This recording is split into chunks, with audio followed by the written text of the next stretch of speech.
Well, good morning, everyone. It is good to see all of you today.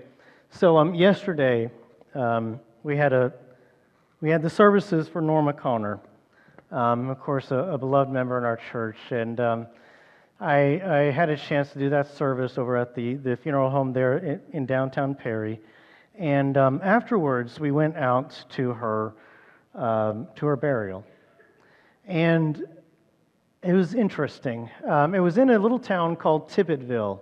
Have any of you heard of Tippetville? It is like way out there. And what was funny is usually when I do these gravesides, I usually ride with the funeral home. Usually they've got a seat in the car, and I just sort of ride out there with them, and it's kind of easy and relaxing. But on this particular occasion, there just wasn't room, and I needed to drive my truck, which is fine, except I didn't come prepared. And my gas tank was already on empty when I left. And I tell you, I think we drove for 45 minutes. I saw about 12 tractors and 0 gas stations the entire way. Driving like 20 mile an hour through all the farms and backcountry. And it was beautiful, but I was like, I am going to run out of gas. Like, this is really bad. Like, as soon as I see a gas station, I'm going to pull out of the line of cars. You got a police sled and everything, and just give me some gas. Never saw a gas station the entire time. I get there, and like the what do you call that thing? The thing on the thing, It's like resting against empty. It is like there's nothing left on there at all. And finally, we pull into the cemetery, and I'm like, okay, I really hope there's a gas station close by when I leave. So I started asking around. It was 9 miles. 9 miles in the other direction to the closest gas station. And I let several people know that when they went home to look for me on the side of the road, okay? And I can't, promise or guarantee this, but like I said, my warning light was on before I left. And somehow I made it all the way to that gas station. And I think it might have been miraculous, okay? This was my unending food coming out, but it was unending gasoline. So thank God for that. It was an interesting day, but it was a lovely service. I was very honored to be able to be part of it. So as you probably noticed in our opening, we have a new series we're starting. This new series, we're simply calling it Faith, Hope, and Love. And it has been said in our world that there is a God-shaped hole in every person. Have you ever heard that? That everyone sort of has this emptiness that they need God to step inside of. It's a long since evangelistic tool to talk about that God-shaped hole. We are born innately with a desire to seek the divine. Some say that the very fact that we have that desire within us to seek something greater than us says that was put inside of us for a reason, that there's someone out there who wants us to look for him, and that is the God of the universe. It appears to be written into our DNA that in some part of us we always seek that which is greater than us. And the fact that we desire water and water exists, and we desire food and food exists, and we desire God. And there's this idea within us that God must exist to meet that need. And throughout history and throughout all the world, people have always believed in a God. It is the vast majority of people in this world to this very day, throughout all of the world and throughout all of history, people have believed in a God. It is written into us. There is a God-shaped hole that every person is attempting to fill, and it's written down to our DNA level. And by all means, those who deny the existence of God are rather newcomers in the global scale. The historical scale, the idea of denying that anything else exists is almost brand new. And as much as I know that there are reasons to question things, and there are reasons to ponder and to think more deeply than we sometimes have, it certainly does seem that some parts of society, things have gotten more difficult and more confused than they used to be. but without a foundation for morals to even exist, something to tell us that this is right and this is wrong, without an understanding of our divine purpose and why we are here. When we don't have these things, some aspects of life get confused and difficult. And that is where I think the world finds itself. If the church is supposed to speak to this confused and difficult part of the world, and how we are supposed to somehow reach out to this longing within human beings, the church has to find some kind of wisdom of past generations to share. And the question is, what is the church supposed to say? What does the God-shaped whole look like for our generations? And in particular, what gifts does the church have to give? When you look at a world that's longing and hurtful and confused, what gift does the church have to offer that might be more persuasive than we even give it credit for? And for me, the answer is faith, hope, and love. These are distinctly different from everything in our world today. And while they are spiritual gifts meant for us, they are also meant to be given back to the world as an alternative to the confusion and everything we see around us. Faith, hope, and love. This comes out of 1 Corinthians 13, which is famously the love chapter, but it concludes with this final phrase that many of us have heard if you've been in church at all. And now these three remain: faith, hope, and love. But, and it wants to make sure you know this, the greatest of these is love. These are the gifts that we have to offer a broken world. And they're more than just a theoretical thing. They're more than just a nice thing to say on Sunday. When we really break it down, these things we have to offer are truly world-changing. If we live it out, if we understand it right, if we see how they meet the needs of the things going on around us. And I want to take some time in this series to look into that more deeply. So this series is going to look at these three terms and see them as unique gifts that we have to offer the world, and how each of them perfectly meets the needs and the opportunities of our moment in history, and how they offer an alternative to this confused life. And I hope you'll hear and understand that. And I guess the first thing I want to say, and that I want to argue, and that I want to bring to the forefront, is that these are, faith, hope, and love, are spiritual gifts, according to the Apostle Paul. And so in order to understand the context and all that's happening, we need to talk a little bit about Corinth. Corinth is a city in Greece, not all that far from Athens. Corinth was an important city in its time, and there's a church that started there that Paul founded and that he spends a lot of time in the New Testament talking to. Notice there's 1st and 2nd Corinthians, and they're both very long books because he had a lot to say to them. Corinth itself was sort of bombarded with this need to make their faith into something in which they could break themselves into tears. The elite Christians, those who have really figured it out, and they sort of sat by themselves, and those who were maybe not quite as good Christians sat next to themselves, and all their unity gets broken up, and this becomes a playfully ridiculous, awful version of the faith that they are supposed to be living. And because they are breaking themselves into these tears, Paul has a profound need to try to correct their understanding of things. So let's go back to, say, 1 Corinthians chapter 12. And if you go back to chapter 12, and we'll just pick up in verse 4, you'll see him kind of hinting at some of these ideas. And in particular, he's trying to help them with spiritual gifts. So he says this: there are different kinds of gifts, but the same Spirit distributes them. There are different kinds of service, but the same Lord.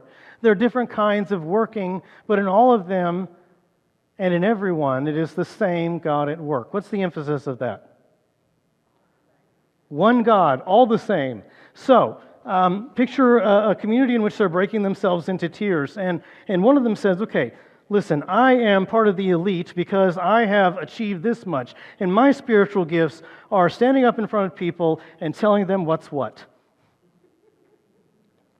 And because I have this incredible ability, I should be in the upper echelon of the tiers of Christian faith, correct?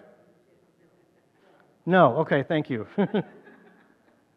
Or someone says, well, I have, and because this is first century and this appears to still be going on, I have miraculous abilities, and I can take someone who's sick and I can bring them up here and I can pray over them and they will instantly be healed. Surely I am in the upper echelons of spiritual gifts. No. And Paul emphasizes to them, look, this is not what spiritual gifts are supposed to be about. You realize that there is only one God, and therefore there is one people of God. And it doesn't matter whether you teach, or you preach, or you heal, or you simply clean the bathrooms. Your spiritual gift is part of it.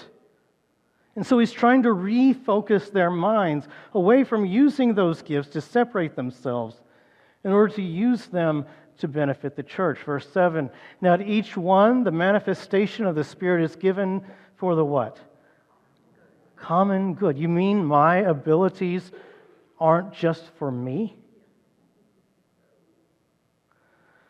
So if a member of our band were on the stage and they were singing and they were showing off and they were doing everything to their own glory, would they be doing right?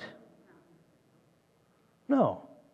Their gifts are meant for the broader good of the church. That's the whole purpose of them. To one, there is given through the Spirit a message of wisdom.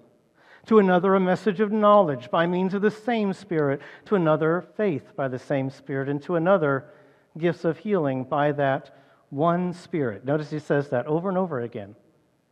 These are spiritual gifts. And now, I want you to take a moment, because there's a lot of material here. We're going to fast forward. I'm going to sum up for a couple of paragraphs here, okay? And then we're going to ultimately come back to where we were.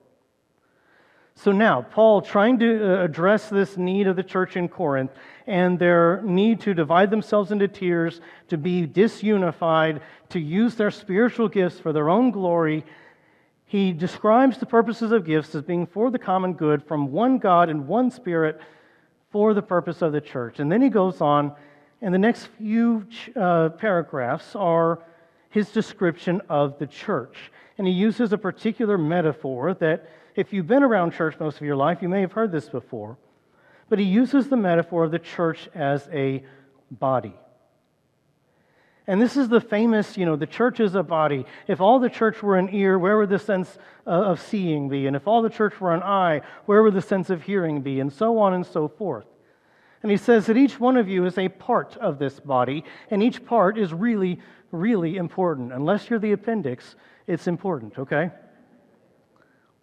Every part of the body matters, and you can't get rid of any of it. And more than that, every part of the body has its own kind of honor, is appreciated in its own way. Some of them may not be as much on the forefront as others, but they're each honorable. And because of that, the focus is the unity and the working together of the body. And this is his idea of trying to get them on the same page. This is what a church is supposed to be. So you do not divide into tiers, and you do not separate into the elites and the non-elites, but you become one single body, fulfilling the function with the gifts that you have been given to the glory of God. And he says it's okay to want great gifts. But let me tell you what a great gift is. And then we get to chapter 13. Chapter 13 is the section that is known as the love chapter.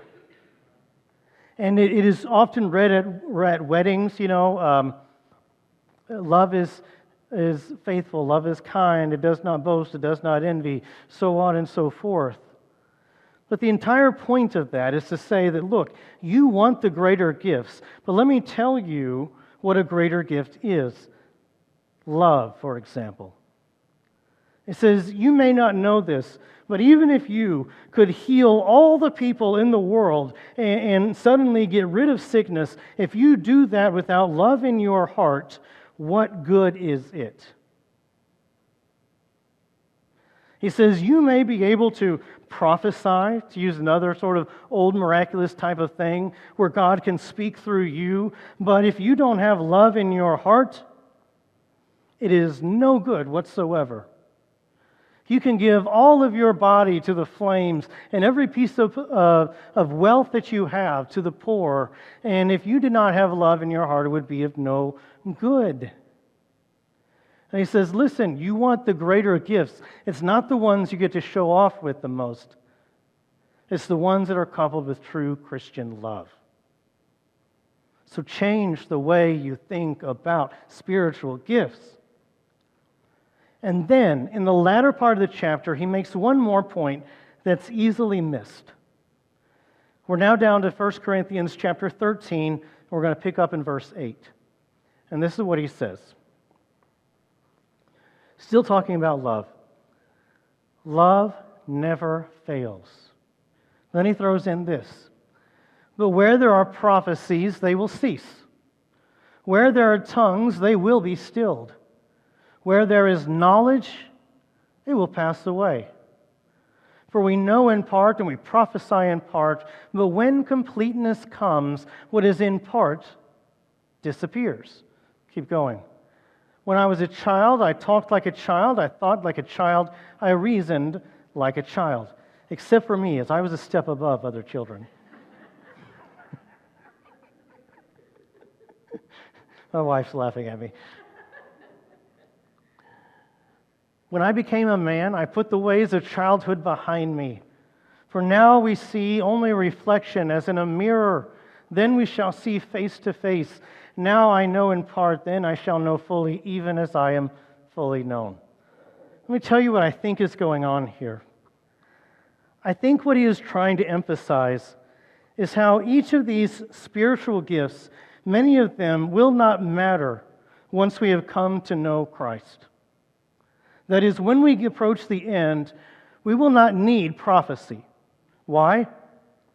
Because God will speak directly to us as he would any other person.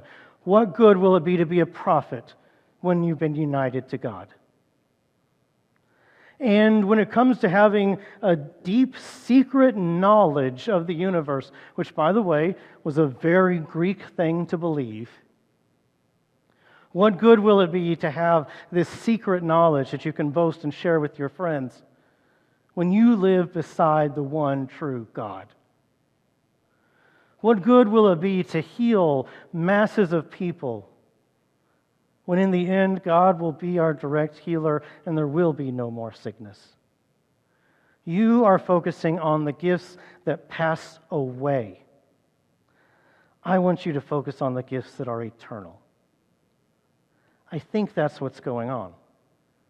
And if that's the case, then I can put a context to the verse we started with, verse 13.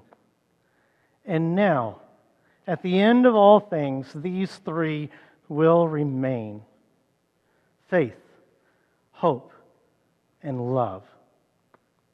But the greatest of these is love. You want the great gifts? Don't pick the ones that pass away. Pick the ones that are eternal. And then you will find what it means to be great in God. Switch your mindset and think truthfully. And I think that is what's going on here. And so we get this idea that faith, hope, and love last. Faith lasts because it's the trusting God and believing Him that He means well for you in life. When you have faith in God, you believe in something, and it gives you something to stand on, and you feel in your heart and know that there is a benevolent God who cares about you. And while all things may not be easy, He ultimately has your best interest in mind and will ultimately save you in the end of time. And that is a beautiful spiritual gift that your faith offers you. And when you have hope, I realize that at the end of time, it may feel like hope doesn't need to exist because will already be with God. Everything will already be here. But at least in the here and now, and in another way in heaven, that hope and that focus and that looking and that depending on God for every single thing will absolutely be a part of our life for all of eternity. When we look to Him and hope in Him, it is a spiritual gift. It is something that here on earth changes us. You do not get up in the morning without hope, and you do not continue on through hardship without hope, and you do not continue to try without hope, and you do not banish cynicism in your life without hope. Hope is everything, and it's a spiritual gift that's been given to us to sustain us. It is one of the best gifts that exists. It has no place without the Spirit of God. And love. Love is the very essence of God and His greatest command to His people. And it's not exactly like the love that our world may talk about, but it is the love that says that we care, that we love. And it is an extension of God's love for us. These gifts will never disappear. And they're not small, and they're not used to show off. They're used to sustain. And in so many ways, these are the greater gifts. Pursue these: faith, hope, and love. I also think that while these are meant for us, they also present a stark contrast to our world. Because I don't think that these kind of things just exist out there in the world without God. When we talk about faith, the world says, why should you believe in something you can't see? It says, why would you trust anyone other than yourself? Everyone else will let you down. Don't trust in anyone else. Pull yourself up by your bootstraps. Trust only yourself, and you'll protect yourself from all that danger out there. That's what the world says. And faith says, no, believe in something. It's worth it. It'll give you purpose and meaning and reason to live. And it's well-founded based on the historical records we have. Faith is a good thing. When we talk about hope, the world says that's a fairy tale. The world is determined by chaos and natural selection and nothing else. If you're not strong, you won't move on. That's what makes the world a stronger place, but it also makes it a more miserable place. So banish that hope in your soul and move on and accept the hard truth. And faith says, no, hope is a necessity of life, well-founded in a God who's reliable and faithful to the end of time. Hope is the one thing you need to continue to survive. It's why the gospel has never been stamped out and never will be, because hope continues even when there's only an ember left. Hope is enlivened and inspirited by, or given breath by the Spirit itself. And it never dies. Hope is one of your greatest gifts. Don't banish it now.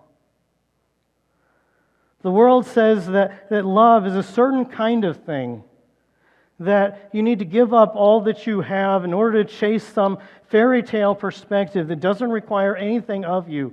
In fact, it should only benefit you. Love should only help you achieve greater fulfillment in life, and if it doesn't, move on. But faith says that no, true love is sacrificial. It's committed beyond everything else. It's truthful in every way, and it's conditionless. Your love continues no matter what, because it is something you have promised to give. And what really matters is not that you are fulfilled, but that you fulfill the role that you have been given in life. To love that person, to take care of that person, to raise them up to the best of your ability will give you purpose and meaning and reason beyond anything else this life has to offer.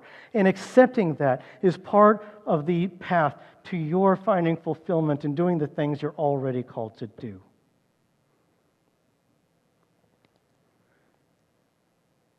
I believe with all my heart that when we follow faith, hope, and love, we'll find that the world has nothing like it to offer. It is only the church that can offer this to a world that is growingly confused and cynical and hurt. And sometimes, just maybe, the people of the past weren't really dumb.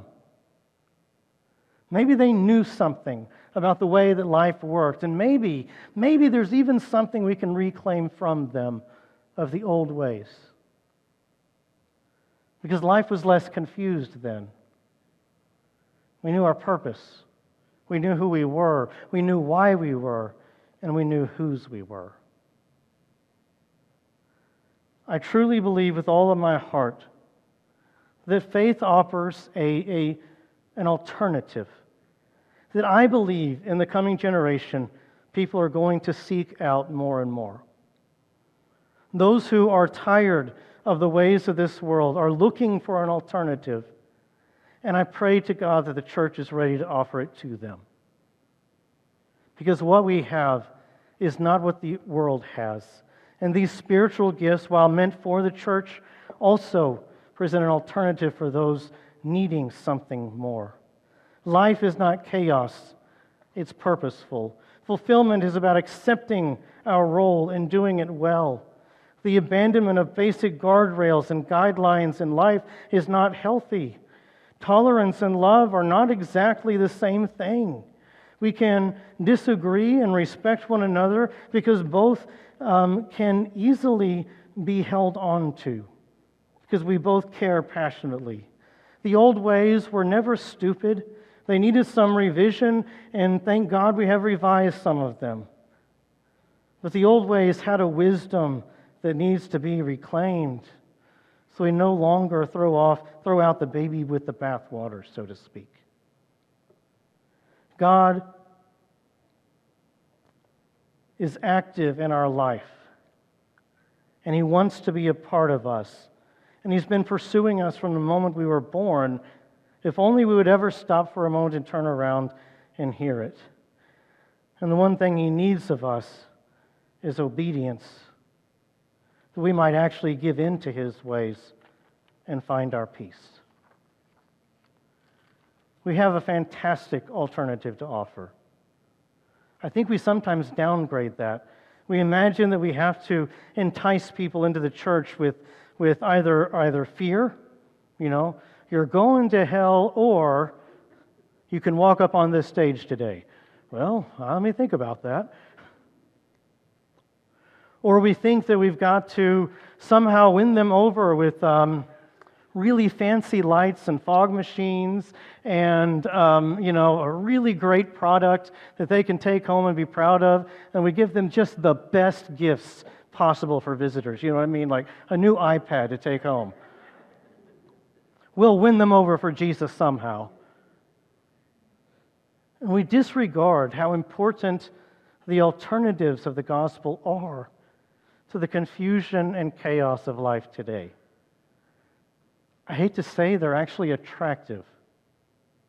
And for those who are willing to submit themselves to the ideas and to really understand that they're being called onto a mission, that they have to repent of their sins and attempt to live more for Christ, I think they will find it a vast rejection of what is wrong with this world and an embracing of something they've always longed for that might actually fill that God-shaped hole in their heart. We have something beautiful to offer. Yes, faith, hope, and love are the gifts offered to us, but I dare say it is our duty to offer them to the world.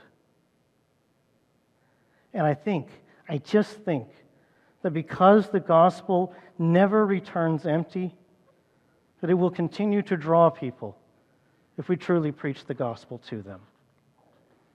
Never, ever has the gospel failed. Here's my application points. I want you to take time this week and consider how the message of the gospel might be attractive to someone disillusioned in this world. I think if you think about it a while, you'll see that people need this alternative. And I think we have something to say to this particular moment in culture. And number two, I want you to spend time praying that you'll be able to offer some spiritual gift to someone who needs it. We've been gifted these things by the Spirit. Is there something you can do for them to show them love, or to show them hope, or to show them faith? And how much it means to you and in your life, what a difference it's made. And when you can offer that to them, I want you to not miss that opportunity. This really is a chance. And so these are my applications. I hope that you hear it. I hope you take something with you this week.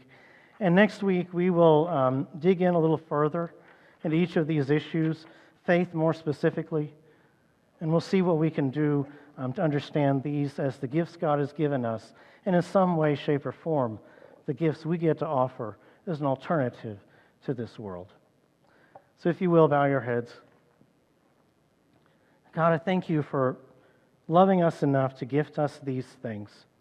God, this world is a difficult place, but we are so grateful that there is hope, that there is something to believe in and a purpose in life, and that we are called to love other people. God, these things are hard to find in a world that believes itself to be dog eat dog. But Lord, in the church, we know that we are truly a part of your kingdom instead, where the rules are different and often upside down. I pray that we can live that out. And for all those in our community and in the world who are confused and struggling to figure out their place in the grand scheme of things, I pray that they take a moment to consider something different.